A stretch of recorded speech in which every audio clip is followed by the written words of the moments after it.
Listen in to Yogi Adityanath talking to the media about the current situation. Let's quickly listen in.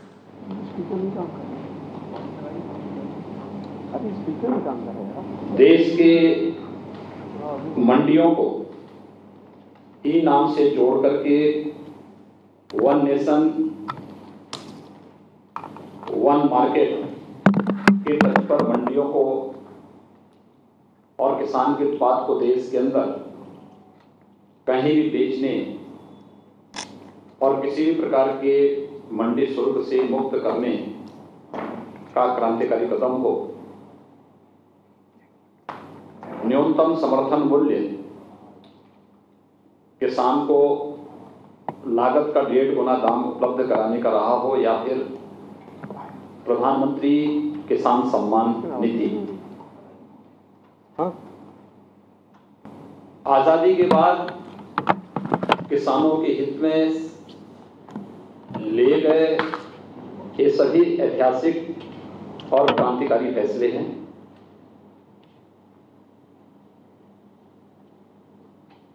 कृषि संबंधी सुधार से जुड़े हुए जो महत्वपूर्ण बिल केंद्र सरकार ने उठाए हैं,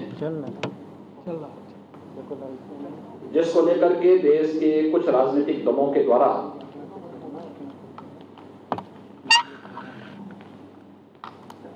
वातावरण खराब करने का प्रयास किया जा रहा है। खासतौर पर एपीएमसी एक्ट, जो मॉडल एपीएमसी एक्ट है, इस पर राजनीतिक दलों का वर्तमान रवैया उनके दोहरे चरित्र को प्रदर्शित करने वाला है। अगर हम देखेंगे कि कांग्रेस नेतृत्व की यूपीए सरकार ने 2004 से लेकर के 2014 तक इस देश के अंदर शासन किया था। उस सरकार में कांग्रेस पार्टी के नेतृत्व में जो सरकार 2004 से 2014 तक देश के अंदर शासन की, यूपीए की उस सरकार में NCP, left, DMK, Samajwadi party, Bahujan Samajwadi party, TMC जैसे राजनीतिक दल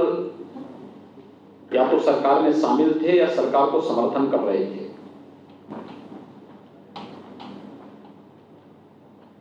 उस समय यूपीए सरकार ने 2010 और 11 के समय देश के विभिन्न राज्यों को पत्र भेजे थे और खासतौर पर उस समय के कृषि मंत्री श्री शरद पवार जी ने पत्र भेजे थे मुख्यमंत्रियों को कि स्टेट का APMC act, agricultural produce marketing committees act,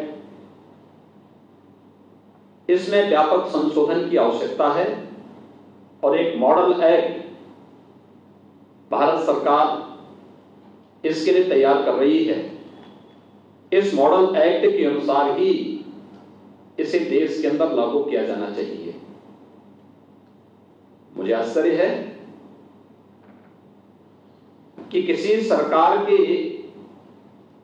कृषि मंत्री राज्यों को पत्र लिख रहे होंगे तो बगैर शासन के मुखिया के या जिस पार्टी के नेतृत्व में सरकार चल रही है उस पार्टी के मुखिया को इस बात की जानकारी न हो, ये बड़ी अजीब सी बात है। डॉक्टर मनमोहन सिंह जी देश के प्रधानमंत्री थे,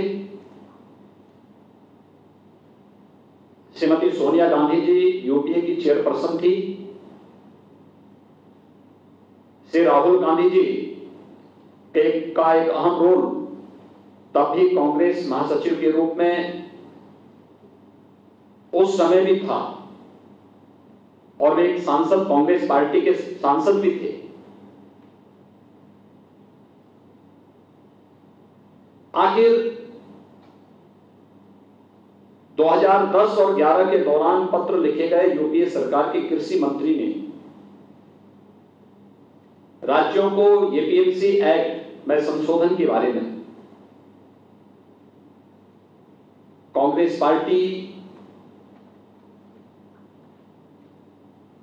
या राष्ट्रवादी कांग्रेस पार्टी और उसको समर्थन करने वाले राजनीतिक दल आज अपने उन वक्तव्यों से कैसे मुकर सकते हैं और कैसे मुकर रहे हैं, ये इनके दोहरे चरित्र को प्रदर्शित करता है और किसानों, भोले भाले किसानों के कंधे पर बंदूक रख करके कैसे देश के अंदर ये लोग अराजकता का माहौल पैदा करने का कुत्सित प्रयास कर रहे हैं, इसका एक उदाहरण ये घटना है। याद करिए 2014 में दिल्ली के अंदर कांग्रेस की श्रीमती शीला दीक्षित की सरकार हटी थी और आम आदमी पार्टी की सरकार बनी थी। तब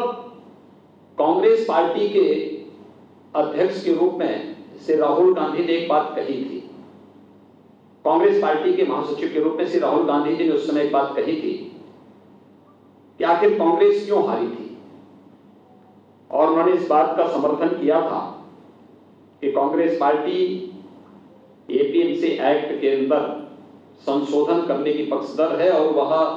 सब्जी और फलों को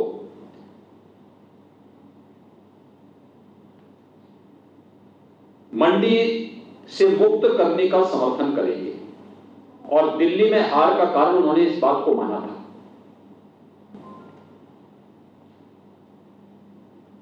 यही नहीं, यूपीए सरकार या कांग्रेस और उसके सहयोगी दल भले ही किसानों को अपना हथियार बनाते रहे हों, लेकिन किसानों के हित में कोई भी महत्वपूर्ण कदम उठाने में सदैव संकोच करते थे या उनको उसके बारे में कोई सोच नहीं थी। जब कृषि संबंधी सुधारों को मोदी जी के नेतृत्व में अभी लागू किया गया, लागू होने के पहले स्टैंडिंग कमेटी में यानी संसद की कृषि संबंधी जो अस्थायी समिति होती है, उस अस्थायी समिति की बैठक में पहले इस पर विस्तृत चर्चा हुई। अस्थायी समिति की बैठक में भी अकाली दल ने, समाजवादी पार्टी ने, टीएमसी ने, कांग्रेस पार्टी के नेताओं ने, राष्ट्रवादी कांग्रेस पार्टी के नेताओं ने, इन सभी ने एपीएमसी एक्ट में, राज्यों के एपीएमसी एक्ट में संशोधन करने और मॉडल एपीएमसी एक्ट लागू करने की वकालत की थी, जिसके तहत वन नेशन वन मंडी किस परिकल्पना को साकार किया जा सके। और आज वही दल भोले भाले किसानों के कंधों में बंदूक रख करके देश के अंदर अव्यवस्था और अराजकता फैलाने का प्रयास कर रहे हैं, एक प्रकार की अव्यवस्था पैदा करने का प्रयास कर रहे हैं। ये राजनीतिक दलों के दोहरे चरित्र को स्पष्ट रूप से प्रदर्शित करता है, और इसलिए मैं आज के इस अवसर पर इन सभी राजनीतिक दलों से मैं कहना चाहूंगा,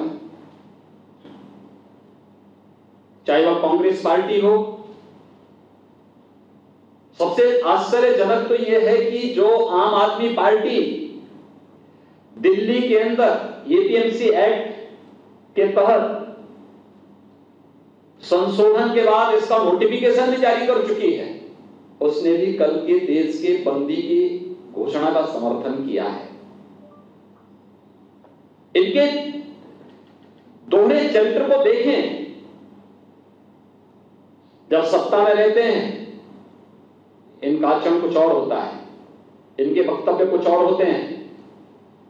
संसद की स्टैंडिंग कमेटी में बैठते हैं, वहां पर इनके वक्तव्य कुछ और होते हैं। और आज जब केंद्र की मोदी सरकार ने किसानों के व्यापक हित में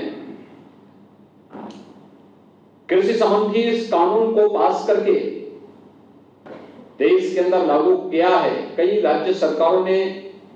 अपना समर्थन इसके साथ व्यक्त करते हुए इसे लागू किया है। उस समय इन सभी राजनीतिक दलों के इस चरित्र को देखें, चाहे वह कांग्रेस हो, टीएमसी हो, राष्ट्रवादी कांग्रेस हो, समाजवादी पार्टी, बहुजन समाजवादी पार्टी, या फिर अन्य जितने भी ये दल हैं, अकाली दल, आम आदमी पार्टी, डीएमके, लेफ्ट पार्टी, ये सभी अपनी घोषणा पत्र में क्या कहते थे? 2019 के घोषणा पत्र भी राजनीतिक दलों के देखे जाएं तो कांग्रेस का घोषणा पत्र तो बहुत स्पष्ट रूप से एपीएमसी एक्ट के संशोधन का समर्थन करता है, मंडी प्रथा को समाप्त करने की वकालत करता है। लेकिन अगर वही कदम